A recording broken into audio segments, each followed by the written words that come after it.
Entonces, aquí obtenemos que en la medida que aumenta la temperatura, mire lo que pasa con la concentración de oxígeno de saturación. Entonces, va disminuyendo. Un aumento en la temperatura implica una disminución en la concentración de saturación. Y miremos los valores. El valor máximo es 14, pero en condiciones como la de Yopal, vamos a encontrar 9 miligramos por litro de oxígeno. Que eso, pues realmente, que digamos que es mucho o poquito, bueno, no importa en este momento, pero comparado con estos 14, pues es casi un 30% menos. Y comparado con el 21% que habíamos hablado de oxígeno en el aire, que eran 210.000, pues obviamente es una concentración muy baja. Bueno, entonces, por favor tengan en cuenta, estén pendientes de estos valores, 12, 8 y el mínimo, por ejemplo, en Yopal 9 y el mínimo en la medida que el agua sea más caliente. Recuerdan que cuando yo les dije, que les conté, que cuando íbamos hacíamos del 1, ese chorrito aumentaba la temperatura, sí. ¿Por qué? Porque la temperatura del chorrito ese que cae está a la temperatura de la persona.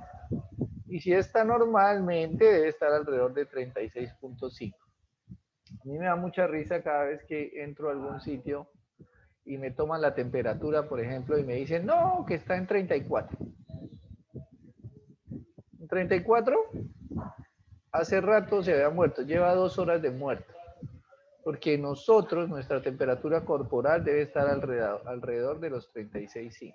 Normalmente, ya a menos que esté afiebrado, pues va a subir un poquito.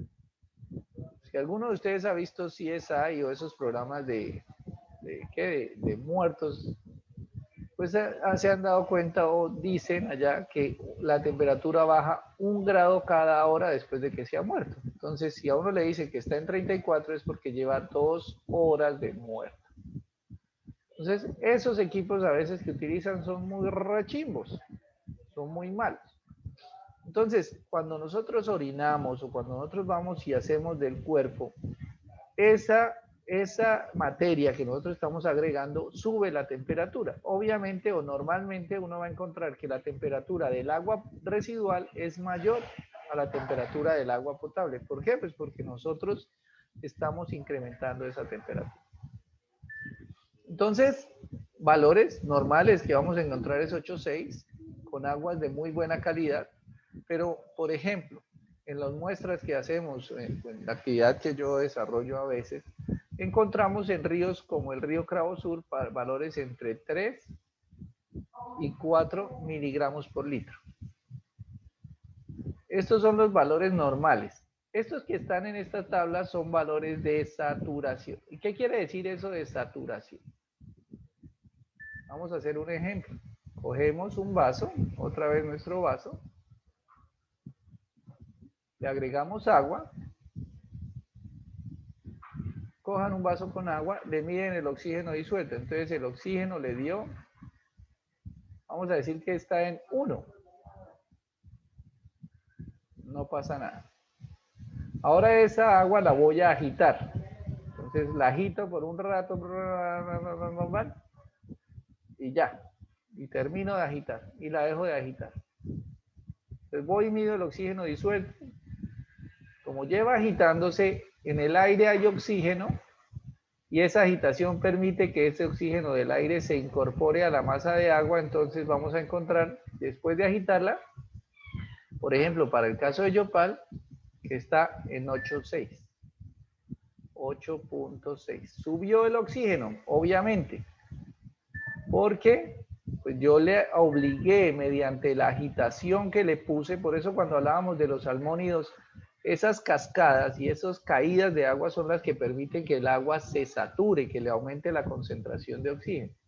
Entonces, con la sola agitación, el oxígeno aumentó a 8.6, que es el de saturación. De ahí no va a pasar. Por más que yo lo agite y lo agite y lo agite y lo agite, cuando suspenda la agitación, ese va a ser el valor. Esa es la máxima concentración de oxígeno que vamos a encontrar en el agua. A esa temperatura, 8.6. Pero ¿qué va a pasar? Pues que como esa agua, si está contaminada, si tiene materia orgánica, Pues esa materia orgánica, gracias a los microorganismos, van a empezar a consumir ese oxígeno y entonces el oxígeno vuelve y cae. Entonces, obviamente no vamos a encontrar el 8,6, sino por ejemplo, pues vamos a encontrar valores como estos, de 3 a 4. ¿Por qué? Pues porque naturalmente en los ríos hay microorganismos, hay contaminantes, hay materia orgánica y ahí hay como un equilibrio. Los ríos tienen sus microorganismos, los microorganismos consumen la materia orgánica y en ese proceso consumen oxígeno y entonces va bajando la cantidad de oxígeno disponible, pero el río, gracias al efecto del viento, de la agitación, de las piedritas, de las caídas, va recibiendo más oxígeno y entonces un río naturalmente pues va a encontrar que él va a estar en todo momento en unas condiciones como estables. Va consumiendo oxígeno porque los microorganismos siempre van a estar, siempre va a haber materia orgánica, pero también va sufriendo un proceso que se llama reaireación, es decir, le va ingresando nuevo oxígeno y él va, lo que va consumiendo es igual a lo que va recibiendo y ahí el río pues nunca se va a morir, en los casos como ríos como el río Cravo Sur o el río Meta, donde observamos que hay una vida, peces, microorganismos, hay unas descargas de algunas empresas o plantas de tratamiento. Miremos el caso, por ejemplo, de Maní. En Maní, pues las descargas de la planta de aguas residuales, que no vamos a hablar de ella en este momento, van al río Cusiana. Pero esas descargas son comparadas con la cantidad de agua que lleva el río Cusiana, eso es comida. Entonces, ¿qué es lo que uno va a encontrar? Que realmente en donde está el sitio de descarga del río del municipio de Maní al río Cusiana es donde vamos a encontrar la mayor cantidad de peces y la mejor, digamos, la mayor biodiversidad es porque como ahí está la comida, porque las aguas residuales finalmente se convierten en comida para microorganismos y el río tiene una capacidad de transportar oxígeno y de depurar esa agua, pues simplemente el río no se va a ver afectado significativamente y lo que vamos a encontrar es que el río va a seguir con unas condiciones aeróbicas. Caso contrario, como el río de Bogotá, donde las descargas son tan grandes que la sola presencia de estos microorganismos y la cantidad de materia orgánica que se aplica, pues hace que desaparezca el oxígeno y ya no está entre 3 y 4, sino llega a valores de 0. Y entonces ya en 0 los peces fallecen y ya lo que empezamos es a encontrar condiciones anaerobias y es por esa razón que ya en el río Bogotá encontramos pues olores nauseabundos, el color negro y bueno, todas estas propiedades que tienen las aguas de los ríos que han muerto. ¿Preguntas? Gracias a Andrea que nos compartió esta pantalla. Si hay algo más que puedas mostrarnos en la parte inferior, pues te agradecemos. Y si puedes compartirnos ese folleto al grupo, pues muchas gracias. Yo estaba hablando con el micrófono apagado. Aquí había otro. Aquí hay una tableta pequeñita. ¿Sigue compartiendo pantalla? Ya se lo voy a compartir. Ya dejaste de compartir pantalla. Ah, no, había otra tablita en otro documento que hablaban era del oxígeno que se necesitaba en algunos organismos. Regálanosla, compártenosla, por favor, que es importante. La larva de mosquito necesita muy poca cantidad de oxígeno disuelto, ingeniero, ¿cierto? Acá está esta, mira. No sabría decirle, pues. Pues, Yo me imagino, esa misma que está compartiendo Andrea. pensaría que realmente para que las larvas se desarrollen es que no haya movimiento. No les sabría decir en cuanto a oxígeno, pero lo que sí tengo claro y es por eso es que, por ejemplo, cuando van a atacar el zancudo, lo primero que le dicen es que no hayan aguas emposadas o estancadas, en botellas, en llantas y todo lo demás, porque eso es lo que necesitan las larvas. Bueno, mira que aquí, bueno, habla de trucha de 6,5, lupina 6,5, larvas de tricópteros, larvas de moscas 4, carpa, larvas de mosquitos 1. Mira que aquí hay una, esta es la razón porque a uno le dicen, aquí están hablando de larvas de mosquito 1. Las larvas de mosquito no requieren muy buena concentración, pero las larvas de otros animales, otras especies sí requieren altas concentraciones. Entonces, pues Y además que se requieren que estén quietas las aguas. Si las aguas están en movimiento, los huevos no van a poder proliferar, porque pienso yo que lo que he visto es que el zancudo o el mosco o la mosca debe pararse en la superficie del agua, y si no hay donde pararse, pues no va a poder dejar sus huevos. Entonces, obviamente necesita que el agua esté quieta. Y pues en los ríos pues no vamos a encontrar aguas quietas. Bueno, si quieren compartirnos algo más de ahí para abajo, pues bienvenido. A ver qué más encontramos. Aquí mire que las fuentes de oxígeno, deja este pedacito un momento acá, la difusión, ups, momento.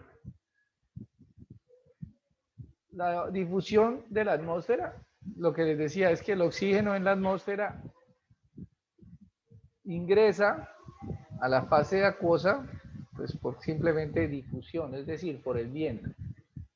El movimiento del agua por el viento y las olas, y la fotosíntesis. Aquí hay un factor también importante, y esto es lo que vamos a analizar más adelante, porque en algunas plantas de tratamiento, principalmente donde hay lagunas, las lagunas facilitan o promueven la producción de algas, y estas algas, pues mediante procesos fotosintéticos, son capaces de agregar oxígeno al agua. Tenemos que la temperatura... Señora,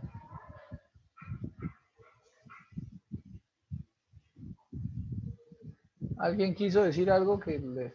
Yo, en esa cosa de la parte de la fotosíntesis de las plantas, ahí no es cuando también ocurre lo de la nitrificación, ¿es qué es? Ese es un problema que se llama la No, eutrofización. eutrofización, sí iba a decir, pero eso más adelante lo hablamos. Por ahora no nos compliquemos tanto, apenas estamos hablando de oxígeno. Si hay algo más que compartir, pues sigue bajando. Igual les pido el favor, muchachos, o Andrea, bueno, esto también es de Andrea, que compartan esos a sus compañeros si no lo tienen. Y si lo tienen, pues que por favor lo lean, que es importante para entender.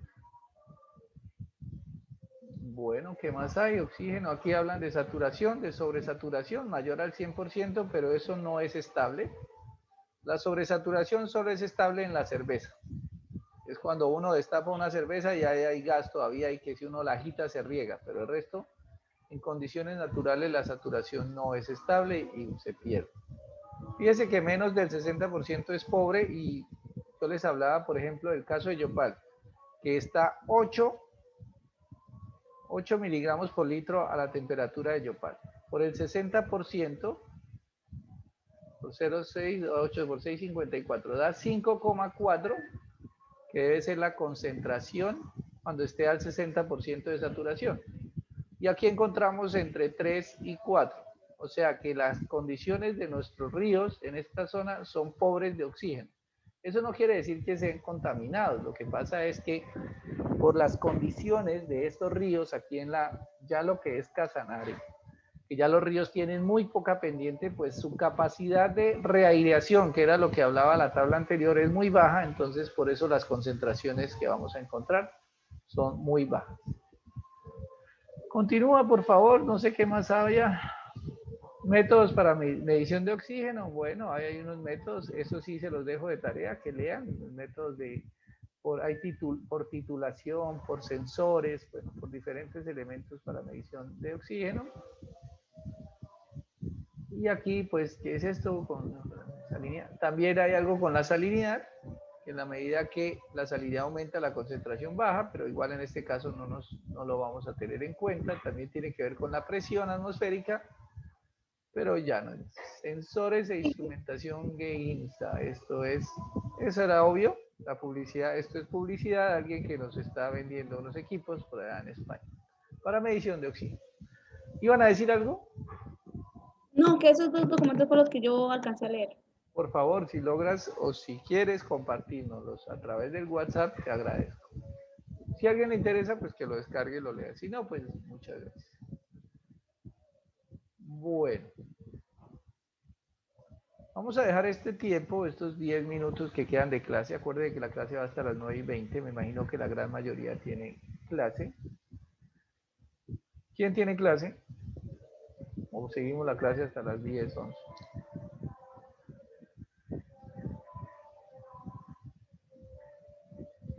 ¿Qué pasa, muchachos? Yo tengo clase. Ah, bueno, Yo no así tengo clase, pero así nada no, que ir a así no trabajar. tengan clase, digan, no, yo tengo clase, como le ocurre que nos van a dejar aquí hasta las 10, 11 de la mañana, ni que tanto les gustara mi materia para estar aquí hasta las 10 escuchándome hablar carreta. Bueno, vamos a dejar así por hoy. Si tienen preguntas de lo que hemos hablado hasta ahora, son bienvenidas. Si no, pues ya les dejé algunas tareas para que lean, para que hagan algo que yo llamo cultura general o algo que yo llamo preparación de clase. No se dejen colgar, es importante que preparen clase, que lean, que estudien los temas que hemos visto. Si tienen preguntas hasta acá, pues son bienvenidas. Apenas estamos en unos conceptos muy básicos y yo voy a tratar de hacerlo lo más claro posible porque de una vez se los digo, si ustedes no entienden estos conceptos en la parte final de este curso y durante el curso de diseño, que es el otro curso que les espera durante el siguiente semestre, pues van a tener muchísimas dificultades. Entonces, estoy yendo despacio. Si ustedes vieran los videos del curso de diseño, que eso es a la carrera, porque es diseño, no es aguas residuales, entonces les pido el favor que aprovechen. Estamos yendo despacio, que estamos evaluando cada cosa y pregunten, estudien por su cuenta y las dudas que tengan. Obviamente yo no me las sé todas, pero las dudas que tengan voy a tratar de resolverlas y si no puedo resolverlas, pues buscaremos la forma de cómo resolver. ¿Alguna pregunta?